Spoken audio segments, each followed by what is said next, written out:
শ্ৰী শ্ৰী জয়বেতা থানত এয়া ৩২তম ধৰ্মীয় সভা মহোৎসৱ। আজি ইয়াতে ১০৮জন গৰখীয়া, কৃষ্ণ সৈতে ১২ কপাল আৰু ১১জনী অকুমাৰী ছোৱালীৰ দ্বাৰা পানী তোলাই তেওঁলোকক আসনত উপবিষ্ট কৰা আছে। প্ৰবাদ আছে যে ১ মাঘত এই থানখনত আহি যিয়ে মনত ভাবে তেওঁলোকৰ মনোকামনা পূৰ্ণ হয় আৰু থানখনে ইয়াতে আধ্যাত্মিক চেতনাৰ প্ৰভাৱ বিয়পাইছে। সেয়ে ১ মাহত সহস্ৰ সহস্ৰ লোক ইয়াতে উপস্থিত হয় আৰু ইয়াতে তেওঁলোকৰ মনোকামনা পূৰণৰ কাৰণে ভগৱানৰ ওচৰত আহি চাকি বন্তি জ্বলায়। সভাপতিৰ দায়িত্ব লৈছে যিহেতু ধৰ্মীয় সভা উদযাপন কেনেদৰে পৰিচালনা কৰিছে? চাওক, ৰাইজৰ যথেষ্ট ইয়াতে অৱদান আছে, খুব সহায় কৰে।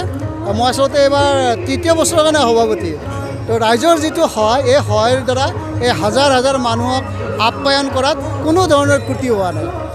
ঠিক আছে, বাকী চৰকাৰক কিবা অনুৰোধ জনাব নেকি এই মুহূৰ্তত? চৰকাৰে বিভিন্ন ধৰ্ম অনুষ্ঠানত আজিকালি অনুদান দিয়ে।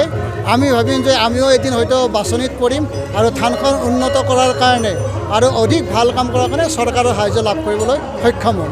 মুখ্যমন্ত্ৰী জ্যেষ্ঠ ভাতৃ মানে নিৰ্দিষ্ট বক্তা হিচাপে অংশগ্ৰহণ কৰিলে। মাননীয় দিগন্ত বিশ্ব শৰ্মা মহোদয়, আমি তেখেতক আচলতে এজন ভাল সাহিত্যিক, অনুবাদক, সাহিত্য একাডেমি প্ৰাপ্ত আৰু তেখেতৰ যিটো বৌদ্ধিক ভাষণ, এইটো আমাৰ ৰাইজৰ কাৰণে খুব প্ৰয়োজন। কাৰণ আমি এক সংস্কাৰমুখী সমাজ বিচাৰোঁ আৰু তাত দিগন্ত বিশ্ব শৰ্মাদেৱৰ অৱদান বহুত। আমি সেইকাৰণে তেখেতক আমন্ত্ৰণ জনাইছিলোঁ।